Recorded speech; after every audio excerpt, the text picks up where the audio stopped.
Good afternoon and welcome to our first meeting of July. It is very hot outside. It's good to be inside where it's cool. We have a pretty packed council chambers today. We've got a couple of things going on and hopefully a few people are watching us on our Electric City television. The invocation tonight will be given by Councilman Tony Stewart in respects to the flag to be led by Councilmember B. Thompson. Please rise. Let us pray. Our most gracious Heavenly Father, we come to you tonight giving you many blessings. We thank you for all the blessings that you bestowed upon us. And dear God, I ask that you be with each and every city council member here tonight, that you give us wisdom to make decisions that are pleasing in your name, dear Heavenly Father. And dear God, we ask that you be with our firefighters and our police department as they continue to protect our community.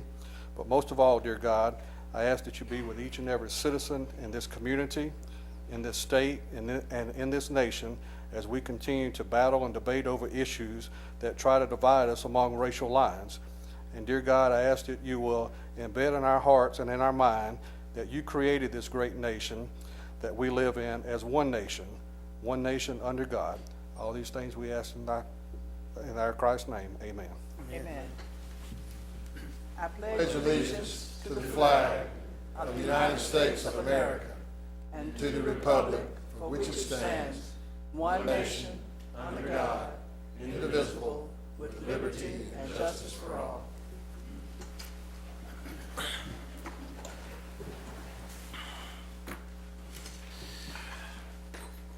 We have a couple special recognitions and we have a swearing-in ceremony. And I think Chief Horn is going to, and his folks are going to lead us through that. Chief? Thank you, Mayor and members of council. We do have a couple of items on the agenda tonight. The first is a special recognition. I would like to call up Lieutenant Jermaine Galloway and Sergeant Bruce Reeves. The fire department has recently had an open in the ranks of lieutenant and sergeant.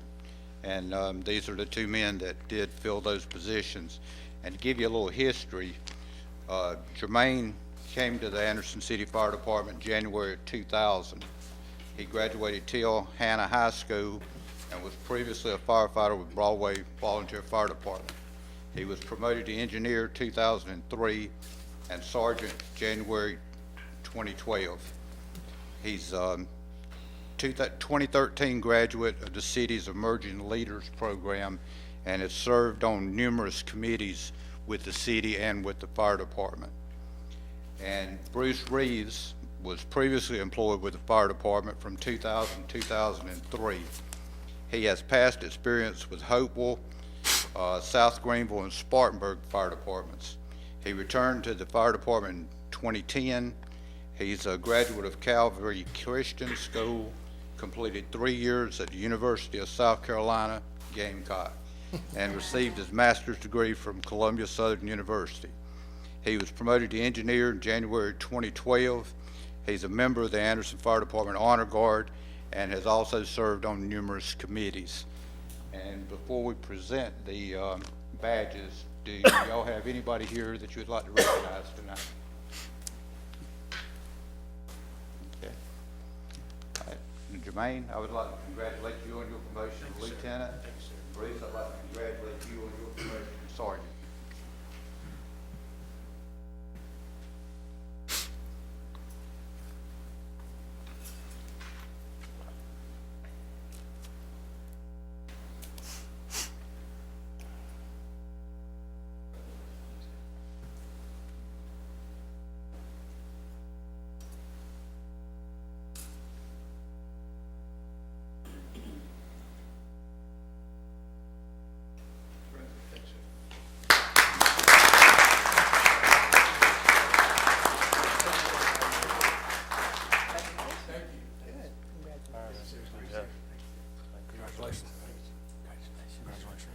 Congratulations. Congratulations. Congratulations.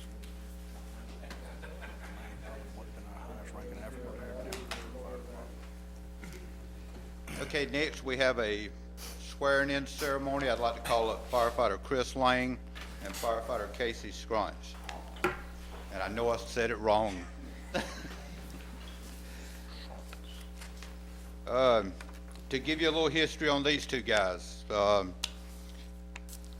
Firefighter Chris Lang is a 2013 graduate of Stratford Career Institute. He has firefighting experience with the Belton Fire Department.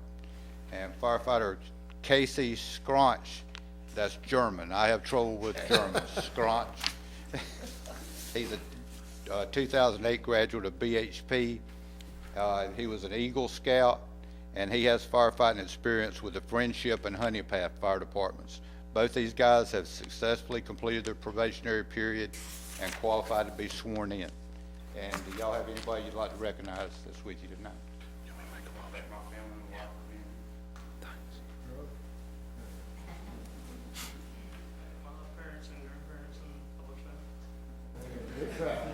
Welcome. Thank y'all. Okay, if you will, raise your right hand and repeat after me. I do solemnly swear, I messed it up this time, I'm sorry, do solemnly swear to do my duty as an Anderson City firefighter, to serve my commanding officers with respect and dignity, to serve the citizens of the city of Anderson with compassion, courage, and integrity, and to uphold the laws, rules, and regulations of the United States of America, the state of South Carolina, and the city of Anderson. So help me God. Congratulations.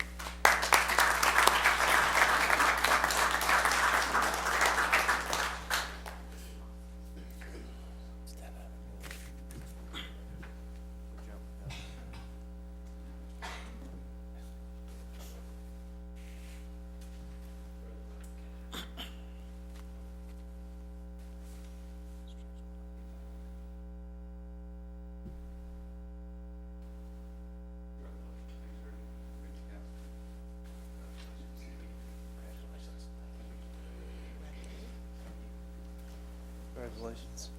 Welcome aboard. Congratulations. Welcome aboard. Congratulations. Congratulations. Throw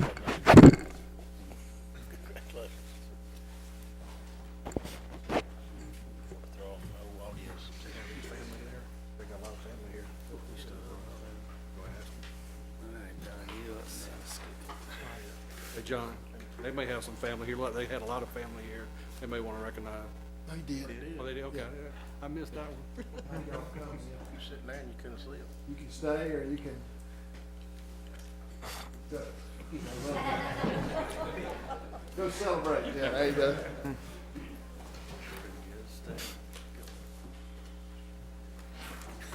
Should have kicked it. We got you voted in. Have you an audience. Thank y'all. Thank you.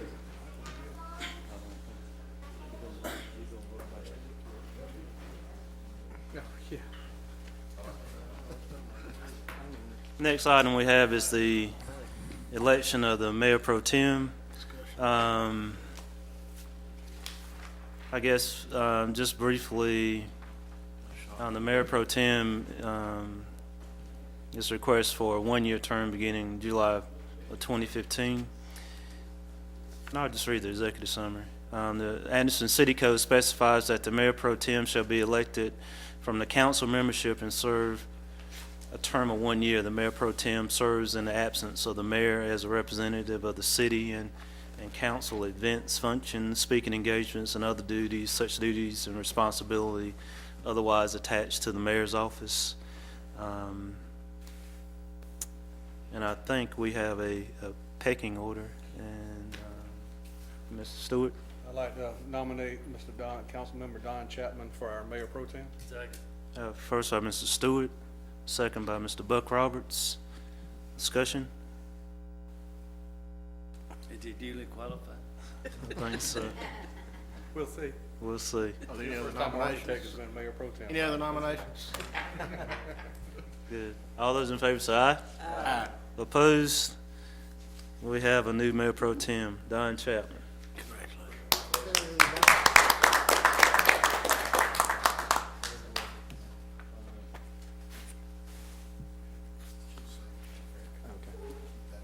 Thank you.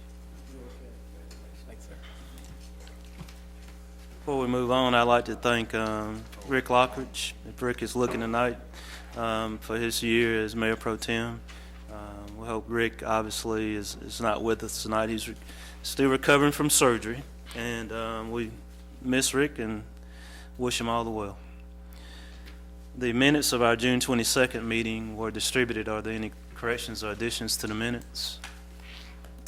Not hearing any, do I have a motion to approve? So moved. First by Mr. Buck Roberts, second by Dr. Thompson. All those in favor say aye. Opposed? The minutes of June 22nd pass unanimously.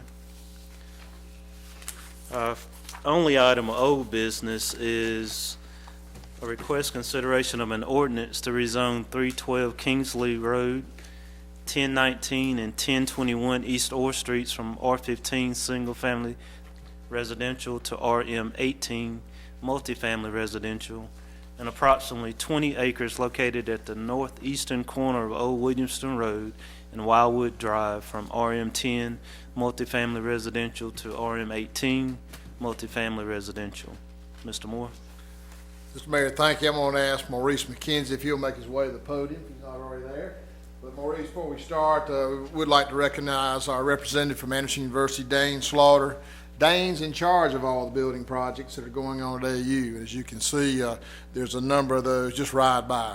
And it is really exciting and cool for our city to have a university with the growth patterns that Anderson University has. So I'll let Maurice cover these rezonings that they will need to continue that growth.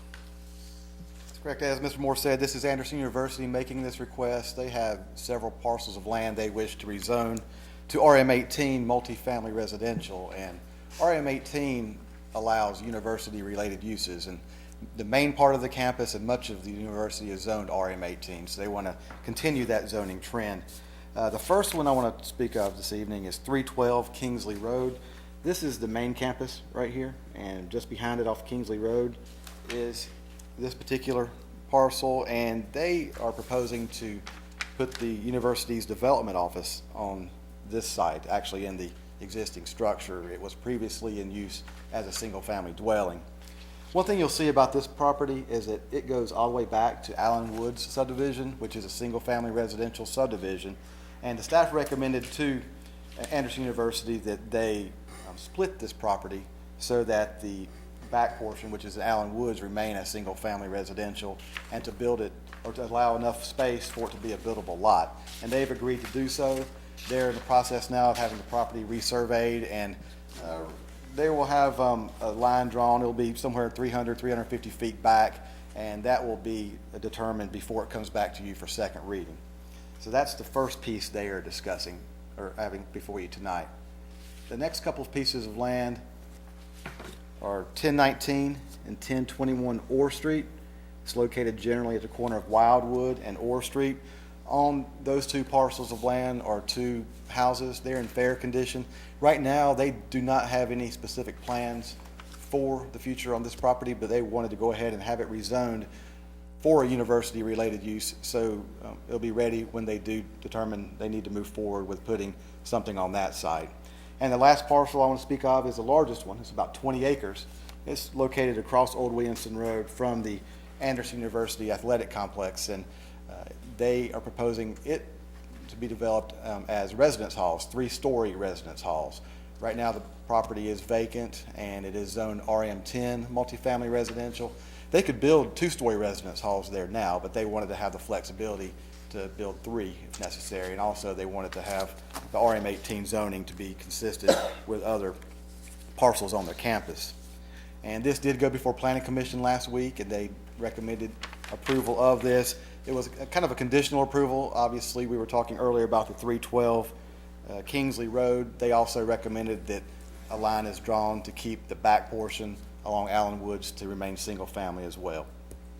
Any questions for me? And as Mr. Moore said, the applicant is here in attendance. Thank you. You said you received some calls? We received a couple of calls, mainly just asking what the signs were all about. There were mostly calls regarding the properties here on Orr Street, Old Williamston Road. Anybody have any questions for Maurice or Dean? Mayor, Mr. Roberts? most of this is in my seat. I think one little small parcel there is in Don's seat. But if everybody's rode by and see what the university's done to the old fairgrounds is amazing. And since it's in my seat, and part of it's in Don's, but I'll make a recommendation that we accept this. First by Mr. Buck Roberts, Second. second by Mr. Stewart. Further discussion? I just wanted to comment, Mr. Mayor, that I have not received any calls, because I know on the part that's on Kingsley is in the district I serve, or the area that I serve in, and I've not received any calls. So I just haven't wanted to make that- received any. Anything else? All those in favor say aye. Aye. Opposed? Passes unanimously. Thank you, Mr. McKenzie. Thank you, Dean. Appreciate what you're doing. We have one item of new business, and that item is request considerations to upgrade the SCADA software for the Utilities Division. Mr. Moore? Thank you, Mr. Mayor. I will ask our Utilities Director, Jeff Caldwell, if he would summarize this item for your consideration. All right, thank you, Mayor, Council, City Manager. SCADA actually stands for Supervisory Control and Data Acquisition, and the software that we currently have has reached the end of its useful life. The Windows versions have also reached the end of their useful life, and without upgrades, they are left for some security breaches and things of that nature. MR Systems is the city's current provider of this software for both the water distribution system and both of our treatment plants. That existing system is not being updated either, so they've moved to the new versions of Windows. For each department, the cost is for water is around $11,500. The Rocky River wastewater treatment plant is around $69,800, and the Genesee Creek wastewater treatment plant is around $62,600. As I said, moving forward, the benefit is that it will allow us to provide adequate control of our treatment plants and maintenance operations going forward. Any questions for Ms. Caldwell? Mayor Pro Tem? Is this a yearly, do they require yearly updates that we have to pay for, or is this just a one-time flat until it becomes obsolete? Yeah, this is a one-time flat fee. They do maintain their software. If we call them, most of the time they can do it over the phone through the 911 WIN 911 system. But if they do have to come up, they're real. They come in a hurry. The main thing too is the Anderson Regional Joint System uses this MR software, which was specifically developed for these operating systems, and it is a sole source procurement. If you remember, when you upgraded your wastewater treatment plants, many of you toured, if you saw that lighted board that was everything speaking to all the pieces, and even in the water system, the water tanks talk to each other in the plants. So that's really what that SCADA system does, make sure they're filled for pressure and those kind of things.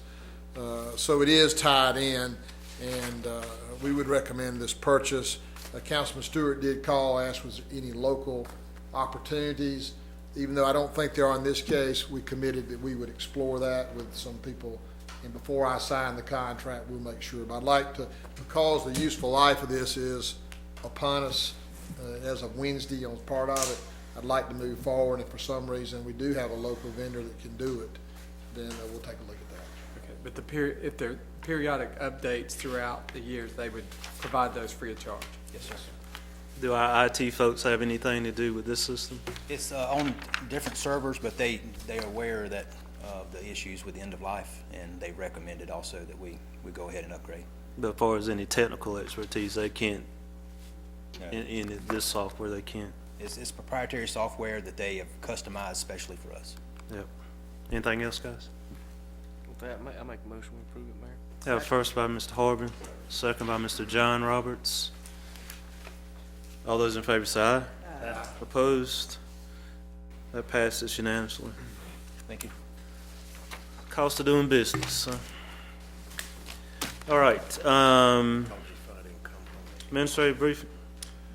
I'll ask Chief Stewart if he would just kind of give you a brief update on the first item, which is the Justice Assistance Grant. I think y'all are probably more familiar with the street level criminal apprehension program. So, Chief, you want to tell them what that is? And part of the requirement is there's public disclosure that we are receiving this grant.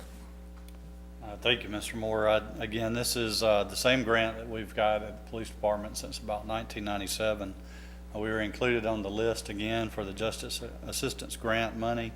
We use that money for the street level criminal apprehension, whereas basically when we come to the community meetings and we pick up some of the complaints and we look at some of the reports that we have generated here from the public where we have high crimes in certain areas, we use that money to fund extra duty officers for overtime.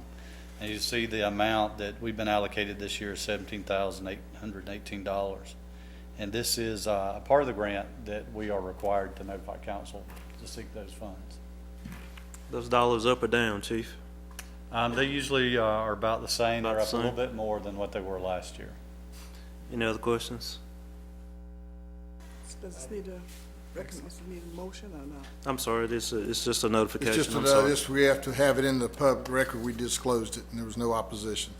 Good. Okay, as far as other administrative items, I would like to update you on the progress that the city's making on cleanup from the two storms. Now, I certainly appreciate everyone's patience, but, you know, normally major storms from thunderstorms or even ice storms are probably every 5 or 10 year events. I guess our insurance guys will probably verify that in Anderson. We do live in a good part of the country that we don't have to put up with this. That's the fortunate part. The unfortunate part is that the Anderson area in Pacific, the city, got hit twice within 4 days. And just from our reports, the two storms basically traveled from virtually the same path. So they hit the same area twice. The one on June 26th, which just been a little over 2 weeks ago, and then the second storm was on June 30th, which was be 2 weeks ago, 2 weeks tomorrow. Again, most of these put down just west of Lindley Park in the area we know as Old North Anderson.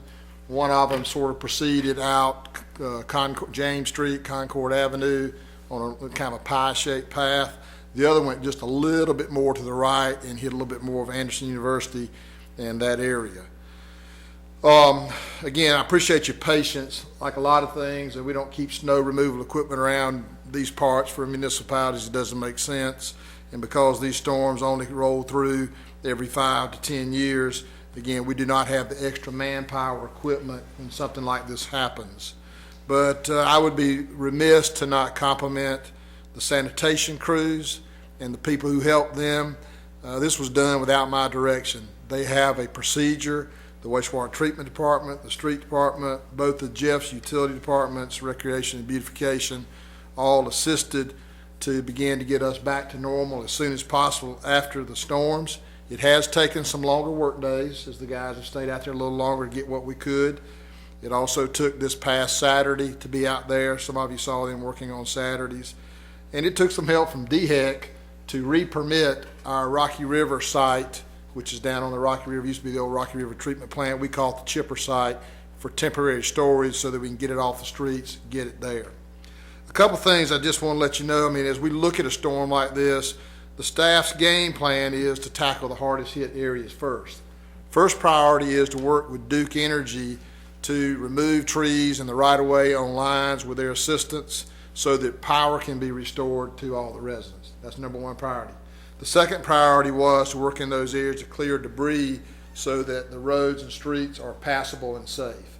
You know, a lot of you probably noticed in some of your areas that by middle of last week we were down to 1 lane in some areas.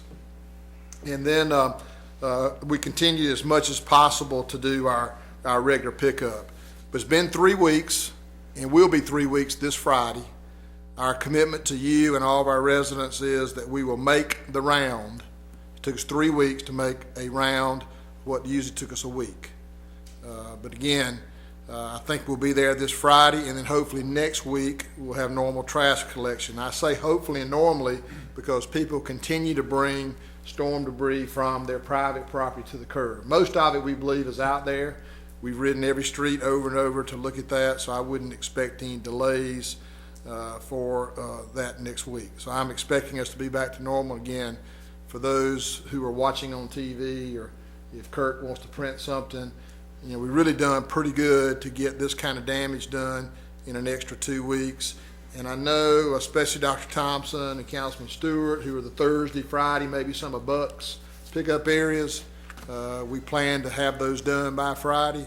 And I really appreciate their patience to allow the crews to be in the areas that were hit the hardest. So that's kind of where we are, and we'll continue to update you this week to make sure that none of those plans that we have. Any questions on that one?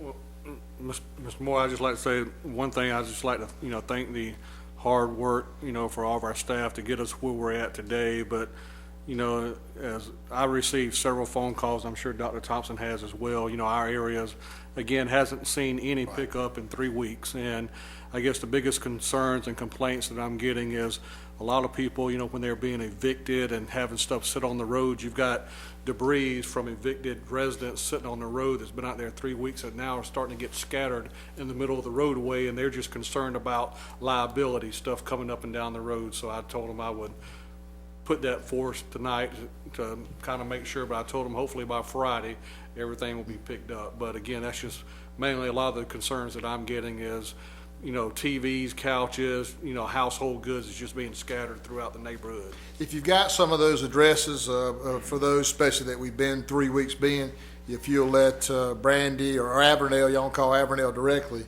since we're going to be in those areas, we'll try to get those before they get scattered anymore. I've had several calls about that too, Tony. Yeah, I did. The evictions. Yeah, that is kind of tough. Is there any particular rule about how long you can stay on the street if you evict a tenant? Frankie knows that rule, I would think. There's a requirement that we can't even pick it up for how many hours on an eviction? I'd have to look it up. It's about 48 hours. 8 hours, I think. That's 48 hours. And just a real quick question, when somebody evicts somebody and puts it on the street, we have to pick it up and take it away and process it? Yes, sir. Part of your service. Be like a normal resident cleaning their house out. Unfortunately, the owner's cleaning it out for whoever he's evicted. Yeah. But the law does require, as Mr. Curve and Frankie said, 48 hours. We try to encourage them to call ahead and get a trailer. Just put a trailer there and put it all in there so it doesn't get scattered, but they don't all. More of them do it than they used to. Most of it happens over the weekends. Yeah, unfortunately. I will say, Mr. Moore, I received a couple of calls that it was more on the positive side. They were appreciative of that the streets were cleared as quickly as they were for cars to get, because I know in around the college and kind of down Calhoun Street, there was a few that were streets were actually blocked off. And they made good work of getting those cleared pretty quickly. Well, again, we never know where the storms will go, and in this case, we've kind of defined that in the report today. We certainly try to tackle those areas, but on that same side, I know, like for some of our areas, especially Dr. Thompson and Tony, that those go lacking for a week or two, and it's not our normal every week garbage and trash same day collection. So when you come home on your day, your streets are cleaned. Okay. The other thing we have, you get your quarterly report on the retreat issues. I would ask you to take a little more time to take a look at this. There's a couple things I'd point out, especially in economic development. Our outreach program to talk to possible developers and builders, come look at our area is certainly growing a life of its own. Some other things like eMerge at the garage and all the programs through there are going full bore.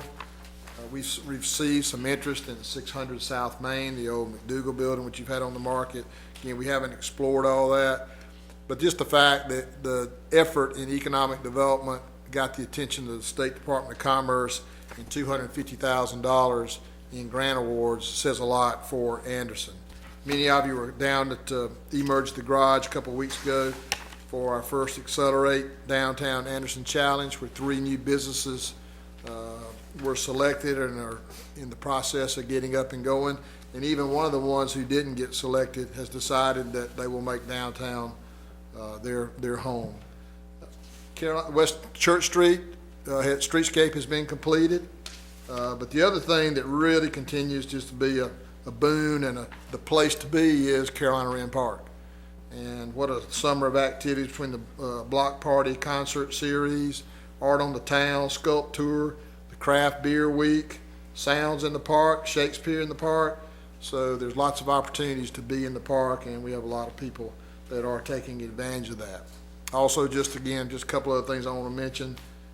In recreation, we are doing an RFQ for qualified firms to assist the city in updating its recreation master plan, but primarily at the recreation center site and what we'll call the McCants, Narden, D.B. Walker site. Those were the top two big ones in the recreation plan. And, it's been a long time, since early 2000 that was done, so we're looking at that. A couple other things I do want to mention, the court system. So John, before you leave that, one question about this, the format of this report.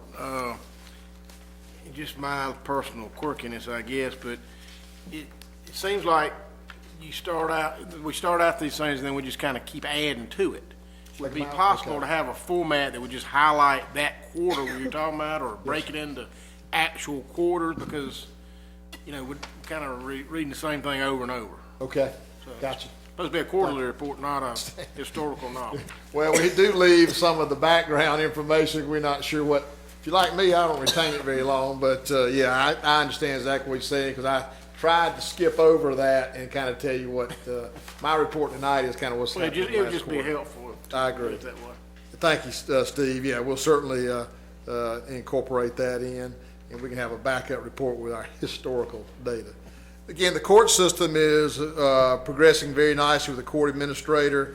I appreciate the police and other folks who have helped, and City Attorney Kraft, the changes we've made there. We've even surveyed the users of your court, attorneys and victims advocates, and how all that's working, and certainly heading in the right direction. You have 3 new judges, Robert King, Richard Thompson, and Josh Allen. You have 3 ministerial/assistant judges, Gert Eaton, Matt Lawless, Stacy Blair, who really made that system work. It's working for not the people who have to use it, much more timely. It works for our police officers. They don't have to stay down here forever. But if you remember, and certainly the public safety does, there was an 8-point checklist. And so we're working our way down very rapidly on instituting those 8 pieces. And again, I know the public safety is going to be hearing a little bit more detail on this. And remember, all of our committees are open to the public, so if you're not on that committee but have an interest in what they're doing, you certainly are encouraged and welcome to come. The last thing I'll mention is we have now officially announced a $424,000 neighborhood initiative grant that will be for the demolition of houses across the city. We've tried to send out a list. If you have some questions, I'm not going to go back through it now, but give us a shout about that, and we'll be moving forward on those. Can you make sure we get the list, because I still haven't seen the list? Okay, we sent it out earlier, but if you haven't gotten it, then we'll get it back out to you. It's all subject to change. The biggest difference on this grant. Has anybody got the list? I don't think we've got it, John. Okay, we sent it, so we'll send it again, though. I promise you. Okay. Okay, we're going back through it again, and we'll send it out to you. I may be wrong on that, so it sounds like I am. Sorry. I know I got it, so y'all didn't, so we'll get it back out to you. But the main priority here will be to, remember, this grant requires that you purchase the property. And so we certainly want to work with those people who are willing to maybe give us their property for the demolition and properties that could be put back into some useful use. Again, if people don't want to work with us, then we always have the code enforcement, the court system, they can go the other route. So that's kind of our thinking, so that we can maximize those dollars in demolition, not purchase the property, if at all possible. Is it just residential, or is it commercial too? Just residential? Yeah. A couple other things again. John, Yes, none ma'am. of this will be renovation, it'll all be demolition. All demolition in this grant. Yes, ma'am. Part of our other part is to try to find, and especially through our economic development. Economic development is not only business, it's residential.